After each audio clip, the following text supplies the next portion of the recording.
Welcome to another episode from the Veterinary Research Channel. Today, we delve into a fascinating study that investigates the outcomes of dogs suffering from acute kidney injury caused by leptospirosis, a serious infectious disease, when treated with advanced medical interventions known as renal replacement therapies. Leptospirosis is a widespread and concerning disease that can affect animals globally, including our beloved canine companions.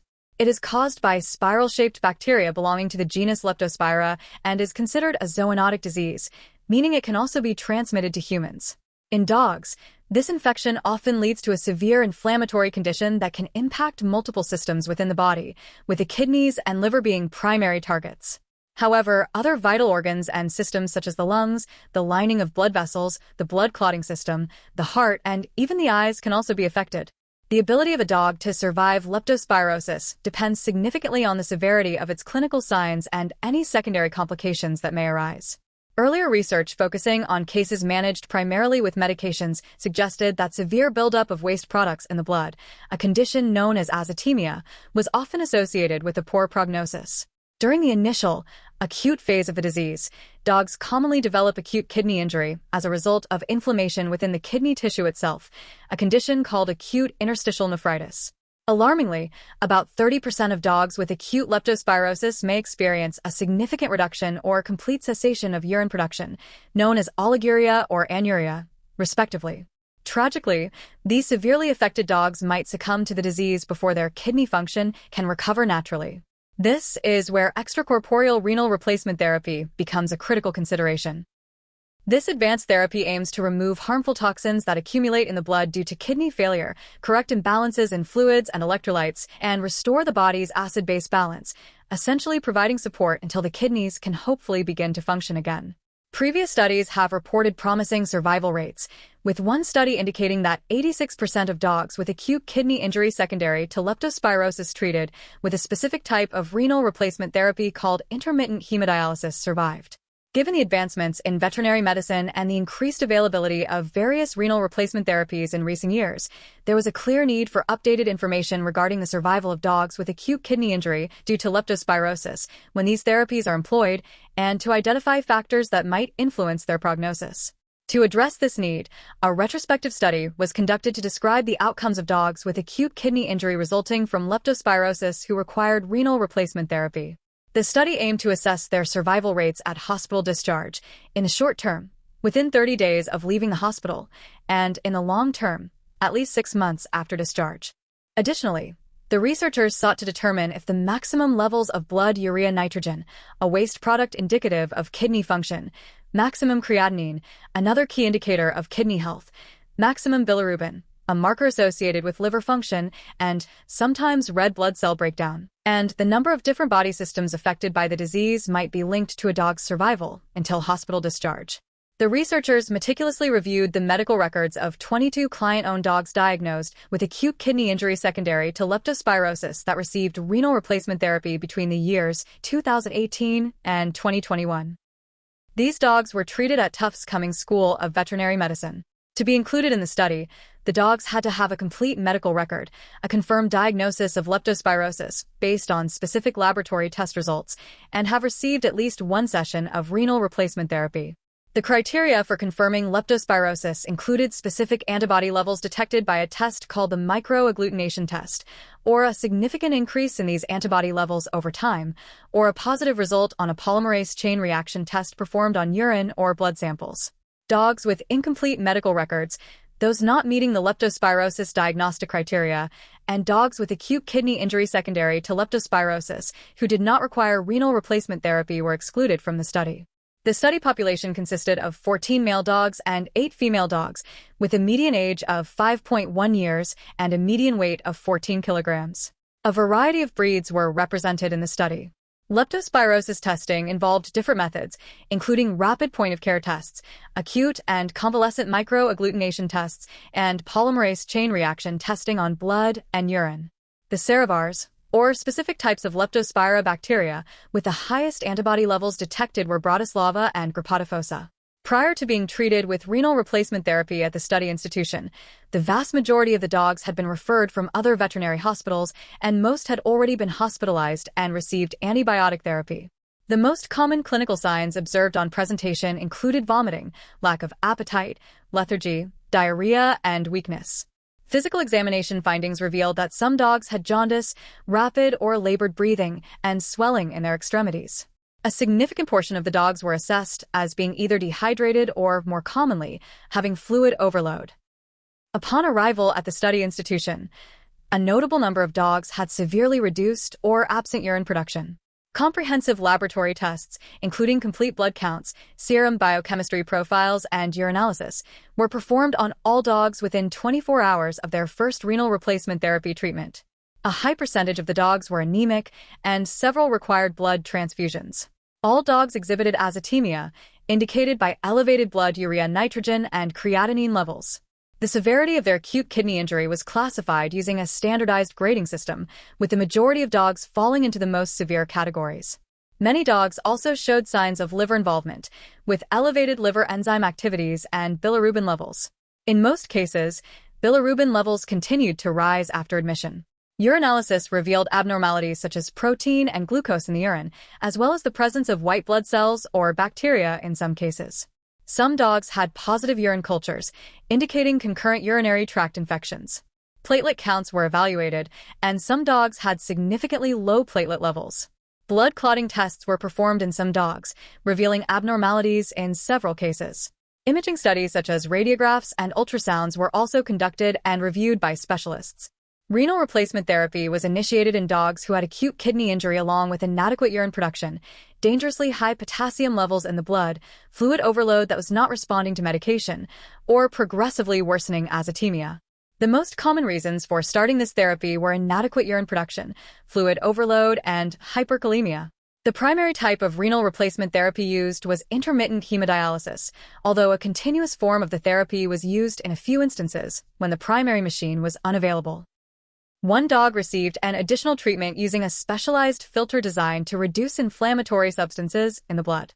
The majority of treatment sessions involved systemic anticoagulation with a medication called unfractionated heparin, while a regional citrate anticoagulation method was used in dogs with a high risk of bleeding due to low platelet counts.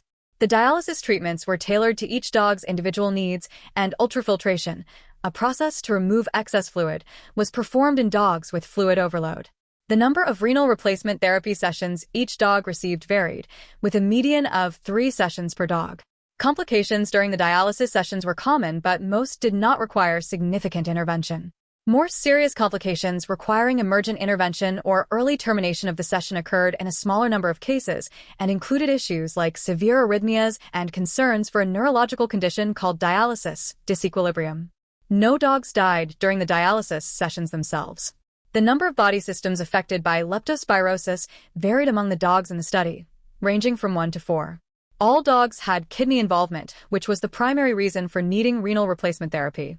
Many also showed abnormalities on kidney imaging.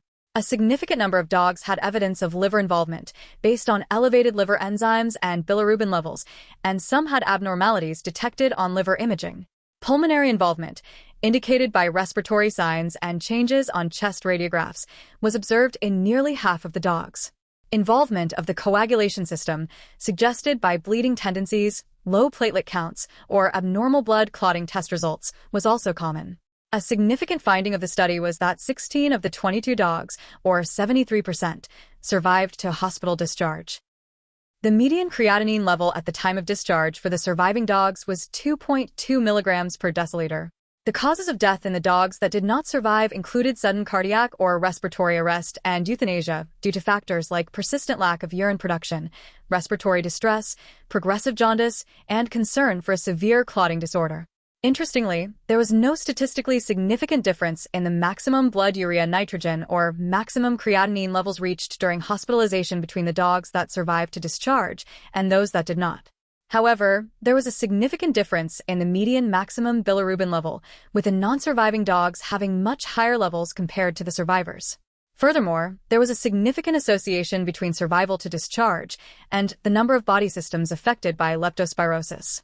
Dogs that did not survive had a higher number of affected body systems compared to those that did. Statistical analysis did not reveal a significant correlation between bilirubin levels and either blood urea nitrogen or creatinine levels. Regarding the outcomes after discharge, Of the 16 dogs that survived to leave the hospital, 3 died within 30 days. The causes of death in these cases included a declining condition in a dog still dependent on renal replacement therapy, sudden death, and progressive kidney failure. Of the 13 dogs that survived beyond 30 days, 12 were still alive at least 6 months after discharge. Among the 8 dogs alive at the time the study was written, they were classified based on their most recent creatinine levels according to a staging system for chronic kidney disease, with most being in the early stages. In half of these 8 dogs, their creatinine levels had returned to the normal range. The 4 dogs that were not alive at the time of writing had been euthanized at varying times after discharge, with suspected kidney disease being a reason in most cases. The researchers concluded that, despite often presenting with severe azotemia, dogs with acute kidney injury secondary to leptospirosis that receive renal replacement therapy have a good survival rate to hospital discharge. Notably, the severity of azotemia, as indicated by maximum blood urea nitrogen and creatinine levels, did not appear to significantly impact the likelihood of survival to discharge in this group of dogs. However, the study found that a higher number of body systems affected by the disease and elevated maximum bilirubin levels were associated with worse outcomes. Although a high percentage of survivors were still azotemic at the time of discharge, kidney function continued to improve over time in many, with creatinine levels normalizing in half of the long-term survivors. The survival rate to discharge observed in this study was comparable to or even better than some previous reports for dogs with acute kidney injury from various causes treated with renal replacement therapy. The researchers suggested that the relatively good survival rate in their cohort, despite many dogs presenting with negative prognostic factors like overhydration and reduced urine production, highlights the potential success of renal replacement therapy when it is available for these severely ill dogs. The fact that maximum blood urea nitrogen and creatinine levels were not associated with survival to discharge contrasts with some earlier studies that found an association between azotemia severity and poor outcomes in dogs with leptospirosis or acute kidney injury from other causes. The authors proposed that in the context of leptospirosis, a potentially reversible cause of acute kidney injury, the degree of azotemia might not accurately reflect the kidney's capacity for recovery. Therefore, they suggest that prognosis for dogs with acute kidney injury due to leptospirosis who have access to renal replacement therapy should not be solely based on blood urea nitrogen and creatinine levels. The significant finding that non-survivors had a higher number of affected body systems aligns with other studies indicating that multisystemic involvement is associated with a poorer prognosis in leptospirosis and acute kidney injury. Leptospirosis is known to trigger the release of pro-inflammatory substances, which can lead to widespread effects throughout the body. Managing dogs with multiple organ system dysfunction presents significant challenges, as clinicians must address acute liver injury, coagulation abnormalities, respiratory issues, and other life-threatening complications in addition to the kidney injury. The higher bilirubin levels observed in non-survivors might reflect more severe and progressive disease, as renal replacement therapy does not effectively remove bilirubin that is bound to proteins in the blood. In leptospirosis, liver damage caused by the bacteria can lead to bile leakage and increased bilirubin levels. However, the researchers acknowledged that other factors such as red blood cell destruction, pancreatitis, gallbladder disease, or systemic inflammation could also contribute to elevated bilirubin.